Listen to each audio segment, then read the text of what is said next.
اعوذ باللہ من الشیطان الرجیم بسم اللہ الرحمن الرحیم سورۃ اللقمان آیت نمبر 16 نحمدہ و نصلی علی رسول الکریم اما بعد فاعوذ باللہ من الشیطان الرجیم بسم اللہ الرحمن الرحیم یا بنیّ، اے میرے بیٹے، اے میرے پیارے بیٹے، انہا بے شک وہ بری خصلت گناہ، ان تک مثقال حبہ اگر ہو وہ ایک دانے کے برابر، من خردل رائی کے، اگر گناہ بری خصلت بری چیز رائی کے ایک دانے کے برابر بھی ہو، فتکن فی صحرا پھر وہ ہو برائی چٹان میں، یعنی وہ برائی کسی چٹان میں چھپ کر کی گئی ہو نا، او فی السماوات یا آسمانوں میں جا کر برائی کی ہو، او فی الارض یا زمین میں سرنگ لگا کر اس میں برائی کی ہو، تو بیٹے یاد رکھنا یأتی بہ اللہ، لائے گا اس کو اللہ تعالیٰ میدان میں قیامت والے دن۔ مطلب یہ ہے کہ اگر رائی کے دانے کے برابر بھی کسی نے برائی کی، چاہے جہاں کہیں کی ہے، اس کا بھی حساب ہوگا۔ اگر ہم اس نقطے پہ یقین رکھیں تو بہت سی گناہوں سے بچ جاتے ہیں اور برائیوں سے بھی بچ سکتے ہیں، اللہ تعالیٰ کے احکامات کے پابند بھی ہو جائیں گے۔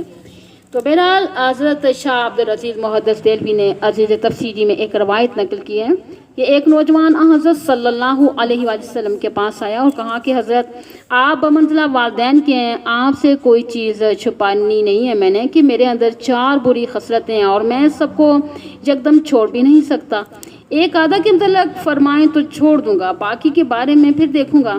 تو آپ صلی اللہ علیہ وآلہ وسلم نے فرمایا کون سی خصلتیں ہیں؟ کہنے لگا ایک جھوٹ ہے، دوسری زنا ہے، اور تیسری کیا ہے؟ شراب نوشی ہے، چوتھی جوا کھیلنا ہے۔ تو حضرت صلی اللہ علیہ وآلہ وسلم نے فرمایا کہ وعدہ کرتے ہو کہ ایک کو چھوڑ دو گے؟ کہنے لگا ہاں۔ تو فرمایا جھوٹ کو چھوڑ دو۔ اس نے کہا وعدہ ہے، جھوٹ نہیں بولوں گا۔ جب رات کو گھر گیا، شراب پینے کا وقت آیا تو گھر والوں نے شراب کا پیالہ لا کر سامنے رکھا۔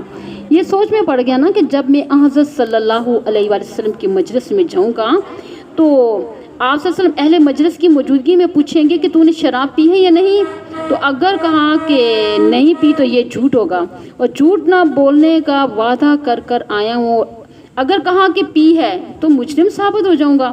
تو یہ سوچ کر گھر والوں سے کہا کہ پیالہ توڑ دو، آئندہ مجھے شراب نہ دینا۔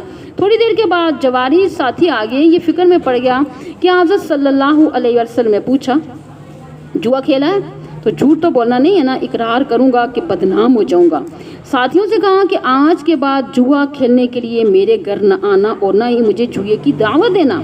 رات کا کچھ حصہ گزرنے کے بعد وہ عورت آئی جس کے ساتھ یعنی کہ بدماشی کرتا تھا، گناہ کرتا تھا، پھر وہی فکر دامن گیر ہوئی کہ اس عورت کو کہا کہ واپس چلی جا، آئندہ میرے گھر نہ آنا، جو ہو چکا سو ہو چکا، وہ اللہ تعالیٰ مجھے معاف کر دے گا، میں نے گناہ چھوڑ دیا۔ اور صبح ہوئی تو آپ صلی اللہ علیہ وسلم کی خدمت میں آ کر کہا کہ بھی ابھی آنت و امی، حضرت میرے ماں باپ آپ پر قربان ہو جائیں، آپ نے مجھ سے ایک چیز نہیں یعنی سب چیزیں چھڑا دی ہیں۔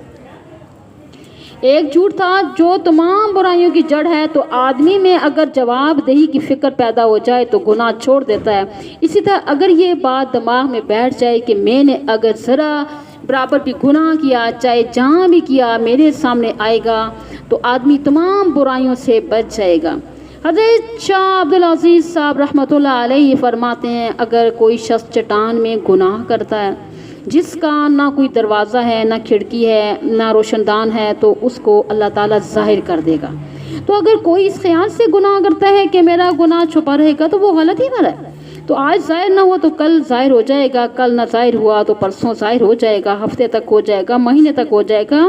تو انسان جب یہ بات سمجھ لے گا، اس کو دماغ میں بٹھا لے گا گناہ ایک نہ ایک دن ظاہر ہوگا، پھر مجھے شرمندگی اٹھانی پڑے گی، تو وہ گناہ سے بچنے کی کوشش کرے گا۔ ٹھیک ہے، ان اللہ لطیف خبیر، بے شک اللہ تعالیٰ باریک بین ہے، خبردار ہے، وہ نیتوں اور ارادوں کو جاننے والا ہے، ظاہر اور باطن کو جاننے والا ہے۔ تو پہلے عقائد پھر اخلاقیات اور عادات کا ذکر آ رہا ہے۔ فرمایا کہ یا بنیّ، اے میرے پیارے بیٹے، اقیم الصلاۃ، نماز قائم کرو۔ حضرت آدم علیہ السلام سے لے کر حضرت عیسیٰ علیہ السلام تک کوئی پیغمبر ایسا نہیں آیا، نہ کوئی امت ایسی گزری ہے کہ جس میں نماز کا تصور نہ ہو۔ نماز ہر نبی کی شریعت میں تھی، ہر امت پر تھی۔ ہاں یہ بات الگ ہے کہ کسی پر تھوڑی، کسی پہ زیادہ۔ یہ 5 نمازیں صرف ہمیں ملی ہیں، خصوصاً عشاء کی نماز، بخاری شریف میں روایت ہے نا، عشاء کی نماز پہلی امتوں کو نہیں ملی، یہ صرف اللہ تعالیٰ نے تمہیں عطا فرمائی ہے۔ تو فرمایا میرے پیارے بیٹے نماز کو نہ چھوڑنا، وَأْمُرْ بِالْمَعْرُوفِ اور نیکی کا حکم کر، وَانْہَا عَنِ الْمُنْکَرِ اور روک برائی کو، اور حکم کر نیکی کا اور روک برائی سے۔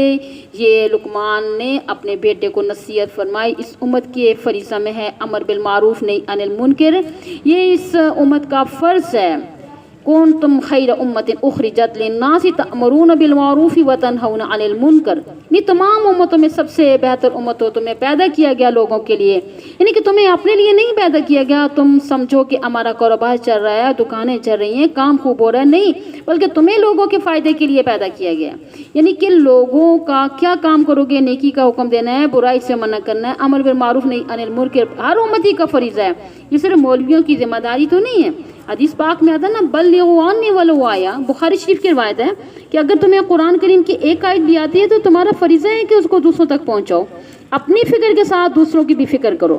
لوگ دنیا کے پیچھے دیوانوں کی طرح پڑے ہوئے ہیں، تو فرمایا بیٹے کسی کی برائی کرتے دیکھو نا، اس کو منع کرو، وَاصْبِرْ عَلَىٰ مَا أَصَابَكَ اور صبر کر ان تکالیف پر جو تجھے پہنچے۔ رائے حق میں لوگ تمہیں تانا دیں گے، مارے پیٹیں گے، ذہنی تکلیف دیں گے، مگر صبر کا دامن نہیں چھوڑنا، واویلا نہیں کرنا، جزا و فضا بھی نہیں کرنا۔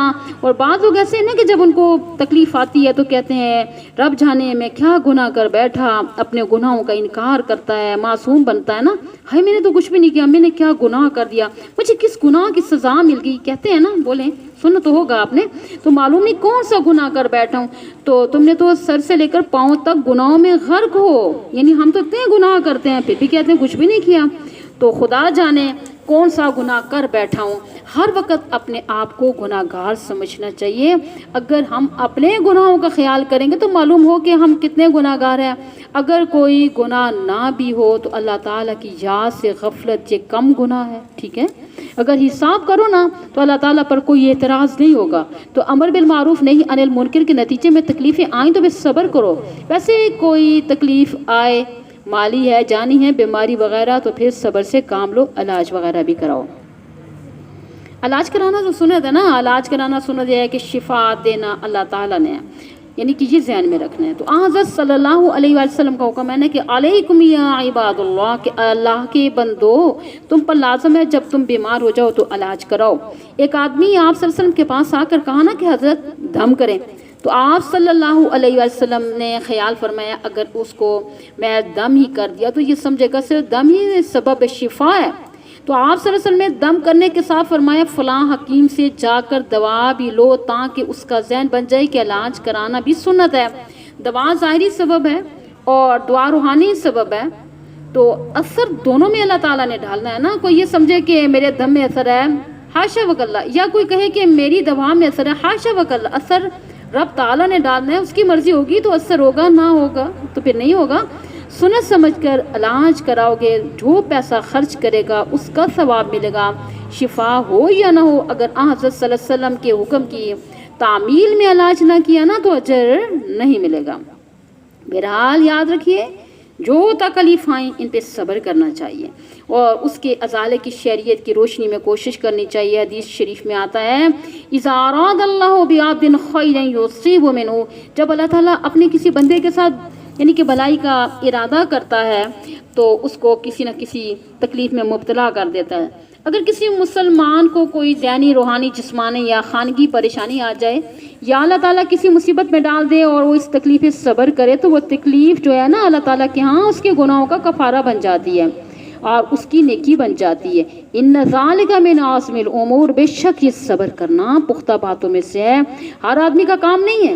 اور بیٹے ولا تسعر خدک للناس، اور نہ پھلاؤ اپنے گال لوگوں کے سامنے۔